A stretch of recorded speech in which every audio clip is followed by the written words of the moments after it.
Hello, everybody. Thanks for coming today. And today, our topic of study is Sikhism, which is a religion we haven't discussed yet. So let's just jump right in. So on the right there, you'll see a picture of on the top of the symbol of Sikhism, and on the bottom is a flag that you will see traditionally outside of Sikh temples. So Sikhism is a religion that was founded in the 15th century, and it originated in the Punjab section of India. And today it has grown to be the fifth largest religion in the world, so pretty significant. And this religion was founded by the Guru Nanak. And on the left here, you see a picture. There aren't very many pictures of the Sikh founders in general, and we'll talk about that. Why this is kind of a painting that was done with like permissions and whatnot. This is the most common thing that you'll actually see, but we'll discuss a little bit later. We don't know a ton about his early life from the Punjab region of India. From what we know, as a young man, was traditionally searching for religions that inspired him. And in his travels, he came into contact with people of many different religions, Hinduism, Islam, Christianity, and Jainism. But one aspect of Hinduism really started to speak to him a bit, and that was the Bhakti movement of Hinduism was focused a lot on kind of devotional love. We're not going to get into that right now, but if you're interested in the Bhakti movement, you can look at one of my videos on Vijay Nagara to check that out. Eventually, though, he continued on in life. At the age of 16, got married. He eventually has two sons and does at some point become the equivalent of an accountant. That all changes, however. One day when he goes to a river to bathe, while under the water, God reveals himself to Nanak. And at that point, he actually disappears, and people said that he was gone, and they thought he got pulled under and drowned. But according to the Sikhs, he was basically communing with God for 3 days. And when he returns, the first thing that he says to someone who he meets is the following. He says, "There is but one God. His name is Truth. He is the creator. He fears no one. He is without hate. He never dies. He is beyond the cycle of birth and death. He is self-illuminated. He is realized by the kindness of the true Guru. He was true in the beginning. He was true when the ages commenced and has ever been true. He is also true now." And Nanak basically will spend some time kind of putting together these core beliefs and ideas about this one God, who we'll discuss more about later, and makes it a point to start to travel. And boy, does he travel. As you can see on the map there, he is basically credited with starting here in India and traveling up into Bangladesh and Tibet, and then Pakistan, Afghanistan, Iran, Iraq, and all the way to Saudi Arabia. Basically, he becomes this kind of wandering teacher, and has multiple. He really breaks it down, according to belief, into four separate travels. So he would go to Tibet, and then he would go to Mecca, Medina, and Baghdad. And actually, his visit in Baghdad, we have some historical evidence and records of, so we're pretty sure he went there. It's also believed that he at some point interacts with the first Mughal emperor, Babur, and through their meeting, that Babur realizes the importance of the Guru and actually pledges not to harm the Sikhs. And for a while, Sikhism would be allowed to grow, which is really, really important. And pretty much for the rest of his life and the lives of other gurus after him, which we'll talk about, we start to see this religion spread and grow.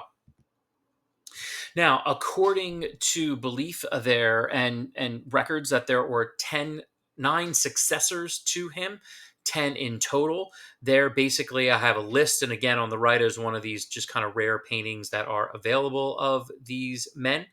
I will talk about a few of them, but the gurus are really seen as kind of the head of Sikhism. They were mostly spiritual in nature, although some will have some political power, and that mainly happens as a result of trying to protect Sikhs after they start to get discriminated upon and, in many cases, attacked. And so these will go from 1532 all the way to 1708. Some gurus are believed to have performed miracles. The gurus also help in assembling the scripture of the Sikhs, which we will talk about as well, and overall prove to have kind of the centralized leadership to help Sikhism grow. The Sikhs also believe that there are saints that were very important and in touch with God in some way, and many worked very closely with the gurus to help spread the faith. Some of the most well known ones are Bar Mandana, who was the first disciple of the Guru Nanak. The next one, Bhai Gurdas, the scholar and scribe of the original copy of something known as the Guru Granth Sahib, which is actually the holy book, which we'll talk about. And he's actually credited with meeting the Mughal Emperor Akbar, who was the grandson of Babur, and convincing him again that Sikhism was no threat and should be allowed to grow, and evidently that worked. And then the Baba Buddha, who was believed to be an actual Buddha who later on converted to Sikhism under Guru Nanak, and he served under the first 6 gurus to help spread the religion. Now, eventually, under the Guru Ram Das, the city of Amritsar is founded, which becomes kind of the sacred city and is the center of Sikhism today. It is a very sacred site. I'll talk about it a little bit more later. And again, we see the continued growth of this particular religion. Then we have the Guru Arjan or Arjan. I think it's Arjan, who was the 5th guru, and he's important for a variety of reasons. The first thing that he is credited with is creating the Adi Granth, which is the first compilation of hymns and sayings of all the gurus who came before him. The gurus after him will add to this book and create the Guru Granth Sahib, which is the Sikh holy book and actually is considered the final guru. And so after the 10th guru died, the Granth Sahib became the final guru for all Sikhs to read to help them follow the religion. He is also known as the first martyr because he was actually killed by the Mughals for his beliefs. One of the big things he's credited for is building the Harmandir Sahib, better known as the Golden Temple. This is a place of worship for the Sikhs, but it's also open to peoples of all faith.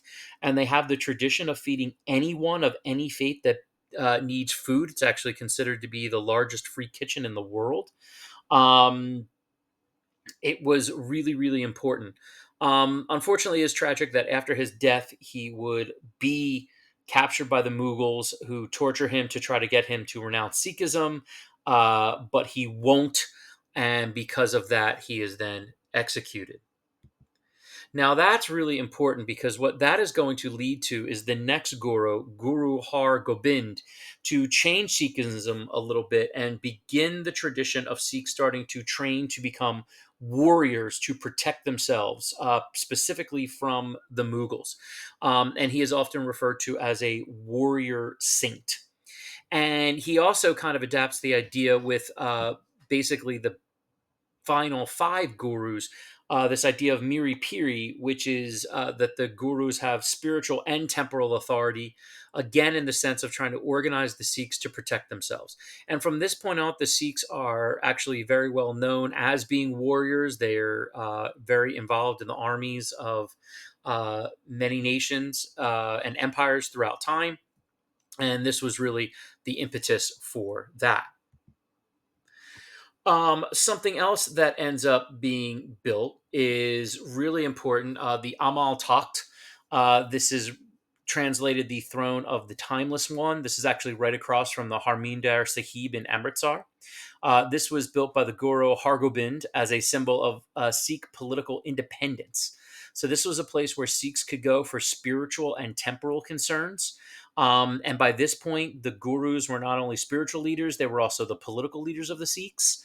It has taken damage over on a number of occasions over the years, but it's been rebuilt every time.